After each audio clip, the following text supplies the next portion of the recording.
সাহিত্যের অমূল্য ভাণ্ডার থেকে বাছাই করা কিছু গল্প নিয়ে আমাদের এই নিয়মিত আয়োজন। হাই, আমি হৃদিতা শেহরিনের আজকের আয়োজন নারায়ণ গঙ্গোপাধ্যায়ের বল্টুদার উৎসাহ লাভ। শুরু হচ্ছে নারায়ণ গঙ্গোপাধ্যায়ের বল্টুদার উৎসাহ লাভ। আমি বরাবর দেখেছি আমাদের বল্টুদার যখন তেজ এসে যায় তখন তাকে ঠেকানো ভারী মুশকিল। এই রবিবার সকালে দিব্যি চাটুজ্জেদের রকে বসে আছি আর একটা কাকের পালক কুড়িয়ে নিয়ে আরামসে কাঞ্চুল করছি। হঠাৎ কোত্থেকে বল্টুদাটা এসে হাজির। বললে, চল পেলা, একটু বেরোনো যাক। কোথায় যেতে হবে? মানে বন্ধু বান্ধবদের একটু উৎসাহ দেওয়া দরকার। দেখছিস না সব কেমন মিয়ে যাচ্ছে। শুনে কানের ভেতর আচমকা একটা পালকের খোঁচা লেগে গেল। সে আবার কি? কাকে তুমি উৎসাহ দেবে? যাকে পাই। বুঝলি, চারিদিকে সবাই যেন কিরকম দমে যাচ্ছে। এই তো সেদিন তোর বন্ধু হাবুল সেনকে বললুম, চল হাবলা, একটা অ্যাডভেঞ্চারের ফিল্ম হচ্ছে, দুজনে মিলে দেখে আসি গে। তোর পকেটে যদি 5 শিকে পয়সা থাকে তাহলেই তো হয়ে যাবে। বললে, বিশ্বাস করবি নে পেলা, হাবুল একেবারে খ্যাঁক করে উঠল। আমার নাকের সামনে হাত নেড়ে নেড়ে বললে, থাউক, অত আহ্লাদ করতে হইব না, যাইতে হইলে একাই যামু, তোমারে নিমু কেন? শুনলি একবার কথাটা? দেশের এ কি অবস্থা হলো বল দেখিনি। আমি বললুম, দেশের অবস্থা তো খুব খারাপ, কিন্তু তাই বলে যদি আমাকে উৎসাহ দিতে এসে থাকো তবে কিন্তু সুবিধে হবে না বলে দিচ্ছি। আমার পকেটে ঠিক 3টে নয়া পয়সা আছে, চাও তো তা থেকে তোমায় একটা দিতে পারি। বল্টুদা নাক টাক কুঁচকে মুখটাকে মোগলাই পরোটার মতো করে বললে, থাক থাক, তোকে আর দয়া করতে হবে না। তুই যে 1 নম্বরের ট্যাঁক খালি জমিদার সে কি আমি আর জানি নে। চল আমাদের অভিলাষকে একটু উৎসাহ দিয়ে আসি। অভিলাষের নাম শুনে আমার কান খাড়া হয়ে উঠল। কোন অভিলাষ? ওই যে সিনেমার সামনে নতুন রেস্তোরাঁ খুলেছে? বল্টুদা বললে, আবার কে? উৎসাহ দিতে হলে ভালো ভালো লোককে দেওয়া উচিত। ওসব আজে বাজে লোককে উৎসাহ দেওয়া আমি একেবারেই পছন্দ করি না।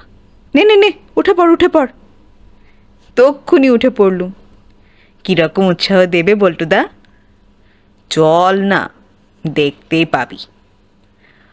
পরম আনন্দে উঠে পড়লুম। আমার আর ভাবনা কি, পকেটে তো মোটে 3টে নয়া পয়সা। তাছাড়া বল্টুদার মনে যখন একবার উৎসাহ দেবার তেজ এসে গেছে তখন আর ওকে ঠেকাবে কে? যা থাকে কপালে, ডিলা গ্র্যান্ডি মেফিস্টোফিলিস বলতে বলতে বল্টুদার পিছু নিলাম। অভিলাষ আমাদের পাড়ার ছেলে। ওর বাবার মস্ত বড় পটলের ব্যবসা, তাই অভিলাষকে বেশি লেখাপড়া না শিখিয়ে পটলের ব্যবসায় লাগিয়ে দিয়েছিলেন। 2 বছর ধরে অভিলাষ এমন ব্যবসা করলে যে পটলের দোকান পটল তোলে আর কি। তখন ওর বাবা রেগে মেগে ওকে কষে 2টা থাপ্পড় দিলেন। অভিলাষ তাই শেষ পর্যন্ত ওই রেস্তোরাঁ খুলেছে। আর মনের দুঃখে, বললে বিশ্বাস করবে না, পটল ভাজা পর্যন্ত খাওয়া ছেড়ে দিয়েছে। আমরা যখন গেলুম তখন ওর দোকানে বিশেষ লোকজন নেই। একজন ঝাঁটা গুফো ভদ্রলোক দাঁড়িয়ে দাঁড়িয়ে ডিমের পোচ খাচ্ছেন, আর এক বুড়ো নাকের ডগায় খবরের কাগজটা ধরে বসে আছেন। আমাদের দেখেই অভিলাষের হাসি কান ছাপিয়ে নাকের ডগা পর্যন্ত ছড়িয়ে পড়ল। এই যে, এসো বল্টুদা, আয় পেলা আয়। বল্টুদা আর আমি ততক্ষণে দুটো চেয়ার টেনে নিয়ে বসে পড়েছি। বল্টুদা বললে, আরে আসবো কি, তুই বললে আসবো, না বললে আসবো, তাড়িয়ে দিলেও ফিরে ফিরেই আসবো। শুনে অভিলাষ হেঁ হেঁ করলো। আহা, তাড়াবো কেন, তোমরা হলে খদ্দের, দোকানের লক্ষ্মী, কি খাবে বলো এখন? বল্টুদা বলল, কি খাবো না তাই বল। আরে তোকে উৎসাহ দেবার জন্যই তো প্যালাকে সঙ্গে করে নিয়ে এলুম। তোর কেক খাবো, বিস্কুট খাবো, টোস্ট খাবো, অমলেট খাবো, চপ, কাটলেট, মাংস। ও, এবেলা বুঝি সেগুলো হয় না? আচ্ছা বেশ, চপ কাটলেটগুলো সন্ধেবেলায় এসে খাবো। এখন চা খাবো, কফি খাবো। আমি বললুম, যদি আরও বেশি উৎসাহ পেতে চাস তাহলে তোর কাপ, ডিশ, চামচে, কাঁটাগুলোও খেতে পারি। অভিলাষ প্রথমটা দারুণ খুশি হতে যাচ্ছিল, কিন্তু আমার কথা শুনে এবারে যেন একটু নার্ভাস হয়ে গেল। তাড়াতাড়ি বললে, না না, কাপ ডিশগুলো বরং। তুই আপত্তি করছিস? বল্টুদা বললে, আচ্ছা ওগুলো তবে থাক। আর যতদূর মনে হচ্ছে কাপ ডিশ খেতে খুব ভালো লাগবে না, তার উপর আবার কাঁটা চামচগুলো খাওয়াও বেশ শক্ত হবে। তবে পেয়ালার যদি খুবই ইচ্ছে থাকে, একটা ভাঙা পেয়ালা বরং ওকে দেব, সে বসে বসে চিবুক। আর আমার জন্য দুখানা পাম কেক, 4টে টোস্ট, 2টো ডবল ডিমের অমলেট। আমি ভীষণ প্রতিবাদ করে বললুম, না, আমি কখনো ভাঙা কাপ খাবো না, আমিও কেক, টোস্ট, অমলেট এসবই খাবো। অভিলাষ বললে, হ্যাঁ হ্যাঁ, তুইও খাবি, একটু বস, আমি 5 মিনিটের মধ্যে ব্যবস্থা করে দিচ্ছি। প্রায় নাচতে নাচতে চলে গেল অভিলাষ। বোধহয় ভাবছিল সকালে আজ কার মুখ দেখে উঠেছে। কমসে কম 3 টাকা করে 6 টাকার খদ্দের। কিন্তু আমি যদি বল্টুদাকে চিনে থাকি তাহলে। এদিকে সেই বুড়ো ভদ্রলোক উঠে যেতেই ছোঁ মেরে খবরের কাগজটা তুলে এনেছে বল্টুদা। এক মনে খেলার খবর পড়ছে। বললুম, বল্টুদা, পকেটে টাকা ফাঁকা আছে তো?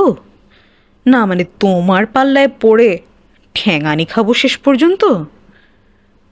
বল্টুদার নাকের ডগায় একটা মাছি অনেকক্ষণ ধরে পজিশন নেবার চেষ্টা করছিল। খবরের কাগজের ঘা খেয়ে সেটা পালালে। আর বল্টুদা আমার কথা শুনে উঁচু দরের একটা হাসি হাসল, বাংলায় যাকে বলে হাই ক্লাস। কে ঠ্যাঙাবে? অভিলাষ? না না, ও তেমন ছেলেই নয়। তাই বুঝি? আমার খটকা তবুও যেতে চায় না। জিজ্ঞেস করলুম, কি করে জানলে? ও যখন পটলের দোকানে বসতো জানিস তো, সেই যখন দোকানের পটল তোলার জো হয়েছিল, সেই সময় একদিন ও একা দোকানে বসে রয়েছে। 2জন লোক এসে হাজির। একজন বললে, খোকন, আমায় পটল ডাঙার টেনিদার বাড়িটা চিনিয়ে দিতে পারো? ও বললে, ওই তো বাটার দোকানের পাশ দিয়ে চলে যান। শুনে লোকটা বলল, আমি কলকাতায় নতুন এসেছি ভাই, পথঘাট কিচ্ছু চিনি নে, একটু আসবে আমার সঙ্গে? অভিলাষ বললে, আমি যে দোকানে একা আছি। লোকটা বললে, তাতে কি, আমার সঙ্গের বন্ধুটি তোমার দোকান পাহারা দেবে। শুনে অভিলাষ তো তাকে এগিয়ে দিতে গেল। পটল ডাঙার গলিতে ঢুকেই লোকটা একদম ভ্যানিশ। ও মশাই, কোথায় গেলেন? বলে বলে অভিলাষ 1 ঘন্টা ধরে চেঁচিয়ে মিথ্যে গরু খোঁজা করে ফিরে এসে দেখে লোকটার সঙ্গীও দোকানে নেই। আর নেই? বললুম, কি নেই? বল্টুদা বললে, 1 ঝুড়ি পটল। ভীষণ মন খারাপ করে হিসেবের খাতায় সে লিখে রাখলে 7 সের 13 ছটাক পটল বাকিতে লইয়া গেল। তাহার নাম ঠিকানা কিছুই অবগত হইতে পারিলাম না। আর সেই হিসেব দেখে ওর বাবা। কি করলে? বল্টুদার চোখ মিটমিট করে বলল, পরে বলবো, ওই যে অভিলাষ আসছে। সত্যি অভিলাষ আসছে। নিজের হাতে করে আনছে 2টো প্লেট, তাতে ডবল ডিমের অমলেট, 2টো করে পাম কেক আর 4টে করে টোস্ট। বল্টুদা বললে, বাহ, তোফা। তারপর প্রায় অভিলাষের হাত থেকে প্লেট কেড়ে নিয়েই খাওয়া শুরু করলে। আর আহ্লাদি মুখ করে পাশে দাঁড়িয়ে রইল অভিলাষ। কি খুশি, কি খুশি। অমলেট কেমন হয়েছে বল্টুদা? খাসা। তোকে তো উৎসাহ দিতেই এলুম রে অভিলাষ। তোর অমলেট খেয়ে বুঝতে পারছি তোর ভবিষ্যৎ কি নিদারুণ উজ্জ্বল। অভিলাষের চোখ মুখ চকচক করে উঠল। তাই বুঝি? তবে আর বলছি কি, তোর রেস্তোরাঁ দিনের পর দিন দেখবি খালি ফেঁপে ফেঁপে উঠবে, দেল খসকে মেরে বেরিয়ে যাবে রে। সত্যি? আনন্দে অভিলাষ বার দুই খাবি খেল। তাছাড়া আর কি, তারপর তোর রেস্তোরাঁ আরও বড় হবে, গ্র্যান্ড হোটেলকেও ছাপিয়ে উঠবে। গ্রেট ইস্টার্ন বা ফিরপোতে না গিয়ে দলে দলে লোক ছুটে আসবে তোর দোকানে। চাংওয়ার চাউ চাউ হাউ হাউ করে কাঁদতে থাকবে, আর তুই গদি আটা চেয়ারে বসে খালি টাকা গুনবি। বক্তৃতা আর খাওয়া সমানে চলছে বল্টুদার। আমিও যতটা পারি চটপট প্লেট সাফ করছি। কখন যে কি হয়ে যায় কিছুই তার বলা যায় না। দাঁড়িয়ে দাঁড়িয়ে খানিকক্ষণ নেচে নিলে অভিলাষ, তারপর দৌড়ে যেতে যেতে বলে গেল, বসো, তোমাদের জন্য ভালো করে ডবল কাপ চা নিয়ে আসি দুটো। বল্টুদার শেষ পাম কেকটা গোগ্রাসে গিলতে গিলতে বলল, কেমন বুঝছিস? বললুম, ভালো নয়। পকেটে যদি টাকা না থাকে। টাকা? আরে টাকা কি হবে, উৎসাহ দেবার শক্তি থাকলে যথেষ্ট। দেখছিস না এর মধ্যেই কেমন নাচতে শুরু করেছে অভিলাষ।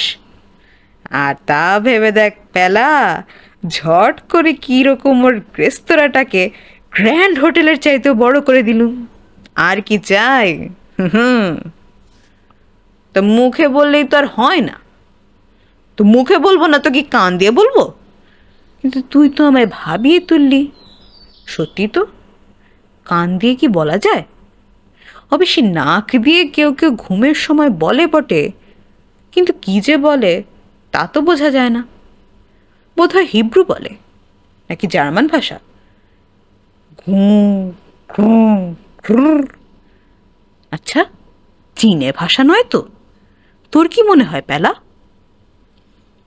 নাকের ডাকের ভাষাটা যে কি সেটা বোঝবার আগেই অভিলাষ চা আনলো।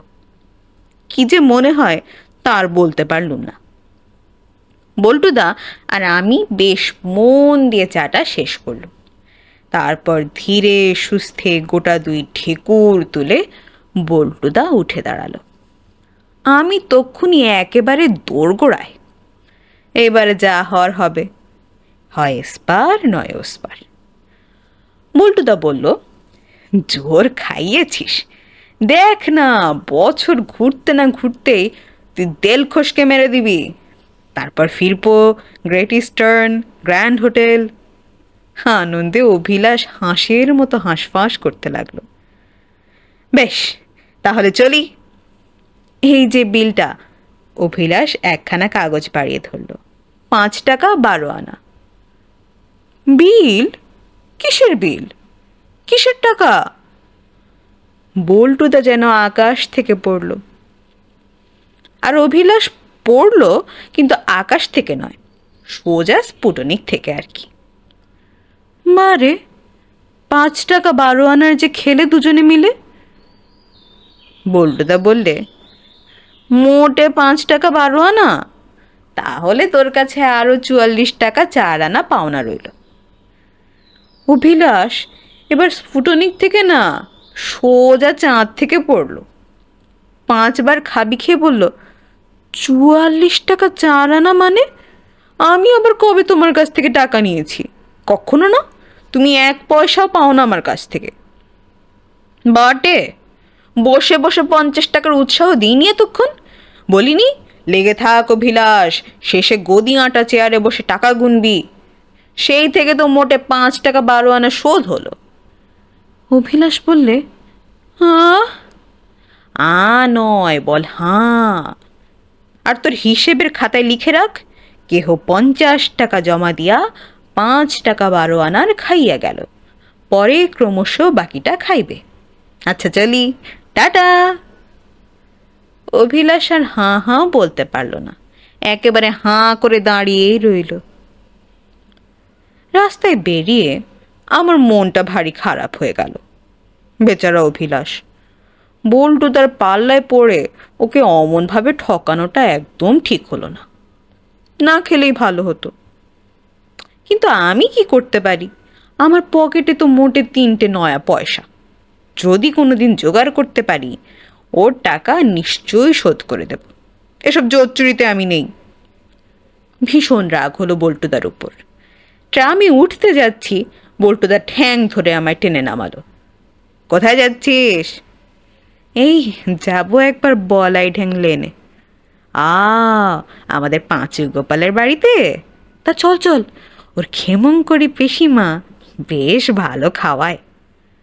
কি রাক্ষস দেখেছ? এই মাত্র অভিলাষের মাথায় কাঁঠাল ভেঙে এতগুলো খেয়ে এসেছে, আবার এক্ষুনি খাই খাই করছে। বললুম, আজ গিয়ে সুবিধে হবে না। পাঁচু গোপাল ফুটবল খেলতে গিয়ে পা মচকে পড়ে আছে। পা মচকে পড়ে আছে? আহা, তাহলে তো ওকে উৎসাহ দেবার জন্য আরো বেশি করে যাওয়া দরকার। চল চল চল চল চল। একটা হ্যাঁচকা টানে বল্টুদাই আমায় ট্রামে তুলে ফেলল। পাঁচু গোপালের বাড়ি গিয়ে কড়া নাড়তে ওর ক্ষেমংকরী পিসিমা দরজাটা খুলে দিলে। বল্টুদার সঙ্গে সঙ্গে এক মুখ দাঁত বের করে ফেলল। গলে গেল বলতে গেলে আর কি। পাঁচু কেমন আছে দেখতে এলুম পিসিমা। ক্ষেমংকরী পিসিমা ভারী খুশি হলেন। আহা বাবা, আয় আয়, বাছা আমার আজ 2 দিন ধরে মন মরা হয়ে শুয়ে আছে। সেই জন্যেই তো এলুম। শরীর খারাপ বলেই তো ওকে ভালো করে উৎসাহ দেওয়া দরকার। তাই দে বাবা, আমি তোদের জন্য কটা তালের বড়া ভেজে আনি। সত্যি তালের বড়ার গন্ধে বাড়ি ম করছিল। বল্টুদা মুখটাকে ছুঁচোর মতো ছুঁচলো করে আমায় চুপি চুপি বললে, দেখলি তো পেলা, কেমন প্রেম সে গরম গরম তালের বড়া খাওয়া যাবে। কপাল ভালো থাকলে এমনি হয়। এখন চল দেখি পেঁচোটা কি করছে। পায়ে চুন হলুদ মাখিয়ে পাঁচু গোপাল পেঁচার মতো পড়ে আছে। বল্টুদা গিয়ে ধপ্পাস করে তার পাশে বসে পড়ল। কিরে পেঁচো, আছিস কেমন? পাঁচু চিঁচি করে বলল, ভীষণ ব্যথা। ব্যথা? বল্টুদা উৎসাহ দিতে আরম্ভ করলো। অমন হয়, ব্যথা হতে হতে শেষে সেপটিক হয়ে যায়। পাঁচু গোপাল ভীষণ ঘাবড়ে গেল। মচকানি থেকে সেপটিক হয়? হয় বই কি, অনেক সময় তো পা কেটে ফেলতে হয়, কত লোক মরেও যায়। পাঁচু গোপালের চোখ কপালে চড়ে গেল। হ্যাঁ, আমি তবে মারা যাব? উৎসাহ দিয়ে বল্টুদা বলতে লাগলো, তা যেতেও পারিস, কিচ্ছু অসম্ভব নয়। তবে মারা নাও যেতে পারিস, মানে মনে জোর থাকলে বেঁচে গেলেও বেঁচে যেতে পারিস। তবে একটা পা কাটা গেলেও কিন্তু ঘাবড়াসনি, না হয় লাঠি ভর করেই হাঁটবি। আর যদি মারাই যাস, মানে মনে কর মারাই গেলি, তাহলেও ঘাবড়ে যাসনি।